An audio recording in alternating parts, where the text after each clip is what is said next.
जय हिंद दोस्तों, कैसे हो आप सभी। I hope you are doing well. दोस्तों, एक बार की बात है, एक बुद्धिमान लवा पक्षी का परिवार किसान के खेतों में रहा करता था।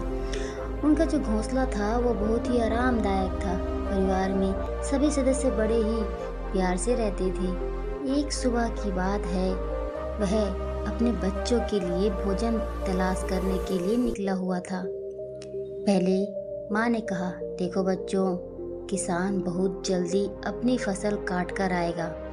ऐसी स्थिति में हमें नया घर खोजना पड़ेगा, तो तुम सब अपने कान और अपनी आंखें खुली रखना, और जब मैं शाम को लौट कर आऊँ ना, तो मुझे ये बताना कि तुमने क्या देखा और तुमने क्या सुना। शाम को जब लवा पक्षी अपने घर लौटती है तो उसने अपने परिवार को परेशान हालत में पाया। उसके बच्चे उससे कहने लगे, हमें जल्दी ही यह स्थान छोड़ना चाहिए। तब माँ ने पूछा, क्या हुआ बच्चों। किसान अपने पुत्रों के साथ अपने खेत की जांच करते यहाँ आया था। वो अपने पुत्रों से कह रहा था कि फसल तैयार हो गई है, हमें कल अपने सभी पड़ोसियों को बुलाकर फसल को काट लेना चाहिए। लवा पक्षी अपने बच्चों की बातें ध्यानपूर्वक सुन रही थी और फिर बोली, अरे कोई खतरा नहीं है बच्चों, लेकिन हाँ, कल भी होशियार रहना। किसान जो कुछ भी करे या कहे, मुझे सब कुछ बताना जब मैं शाम को लौट कर आऊँगी। दूसरे दिन जब माँ शाम को वापस लौटी, तब उसने फिर से बच्चों को भयभीत पाया।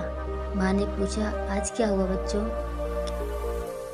बच्चे माँ को देखकर आंसू बहाते हुए बोले, किसान दोबारा आया था माँ, और कह रहा था कि यह फसल जल्दी ही काटनी चाहिए। अगर हमारे पड़ोसी हमारी सहायता नहीं करेंगे तो हम अपने रिश्तेदारों को बुलाएंगे और उनसे फसल कटवाएंगे। जाओ, अब अपने चाचा और चचेरे भाइयों को यहाँ पर लेके आओ, कल हम लोग फसल काटना शुरू कर देंगे। तब माँ मुस्कुराई और बोली, बच्चों, परेशान होने की बिल्कुल भी ज़रूरत नहीं है। तुम लोग चिंता मत करो, किसान अभी फसल नहीं काटेगा। किसान के रिश्तेदार के पास तो उनकी अपनी फसल काटने के लिए ही टाइम नहीं है, ये भला यहाँ फसल काटने कैसे आ सकते हैं।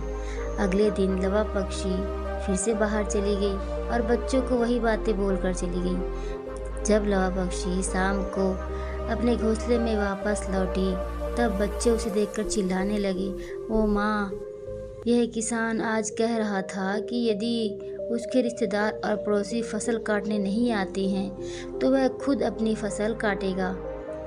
तो अब तो यहाँ रहने का कोई लाभ ही नहीं है। तब उसकी माँ ने शीघ्र ही यहाँ से दूर चले जाने की बात कही। लवा पक्षी बोली, यह मैं इसलिए कह रही हूँ बच्चों कि जब कोई किसी कार्य के लिए किसी अन्य पर निर्भर रहता है ना, तो वह कार्य कभी भी ठीक समय पर नहीं होता, न ही ठीक समय पर पूरा होता है।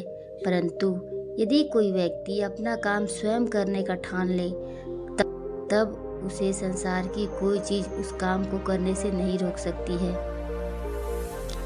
तो यही समय है जब हमें अपना घर बदल लेना चाहिए, क्योंकि वह किसान निश्चित ही अपना फसल काटेगा। दोस्तों, आप लोगों को ये कहानी कैसी लगी, और ये भी बताना कि आप लोग इसके बारे में क्या सोचते हैं। Thank you so much for watching this video my dear friends. Take care of yourself and your family. Keep learning, be happy, stay healthy, stay safe, and love you all guys.